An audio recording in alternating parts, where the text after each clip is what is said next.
সিলেটে বিপিএলে বিদায়ের করুণ সুর, সে সুর আরো করুণ হয়ে রইল খুলনার জন্য। শেষ ওভারে জয়ের জন্য দরকার ছিল ৬ বলে ১২ রান। মোহাম্মদ নেওয়াজ, নাসুম ও আবু হায়দার রনি শেষ ওভারে ৩ ক্রিকেটারের বিদায়ে হাতের নাগালে থাকা ম্যাচটা রংপুরের দাপটে ফসকে গেল মিরাজের কাছ থেকে। টানা ২ ম্যাচে তীরে এসে তরি ডোবায় রাজ্যের হতাশা নেমে আসে খুলনা শিবিরে।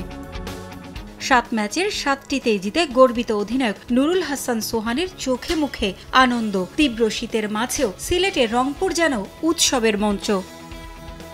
এর আগে টস জিতে ব্যাটিংয়ে নেমে শুরুটা অবশ্য প্রত্যাশিত হয়নি গ্লোবাল টি-20 লিগের চ্যাম্পিয়নদের। শুরুতে স্টিভেন টেইলরের উইকেট হারায় রংপুর। ৩-এ নেমে সুবিধা করতে পারেননি সাইফ হাসান।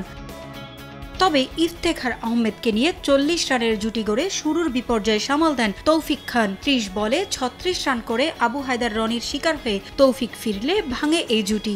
এরপরেই মাটি কামড়ে দলকে বড় স্কোরের পথে নিয়ে যান খুশদিল ও ইফতেখার।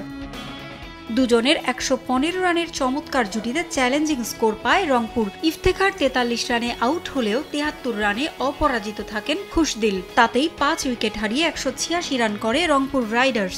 আবু হায়দার রনি ও হাসান মাহমুদ নেন ২টি করে উইকেট। সবশেষ ম্যাচে সিলেটের কাছে হেরে যাওয়া খুলনা চায়ের রাজ্যে শেষটা জয়ে রাঙাতে চেয়েছিল।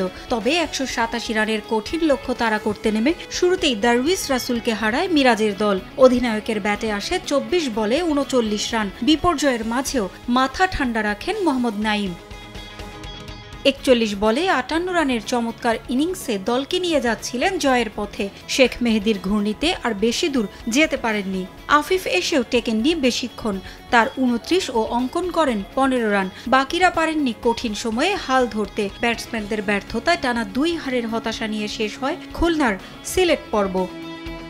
১৬ জানুয়ারি থেকে চট্টগ্রাম পর্বে অপ্রতিরোধ যাত্রা ধরে রাখতে চায় রংপুর। বন্দর নগরীতে ছন্দ খুঁজে পাবে দল, সে আশা নিয়েই চট্টগ্রাম যাবে খুলনা। পারভিন আক্তার, সময় সংবাদ।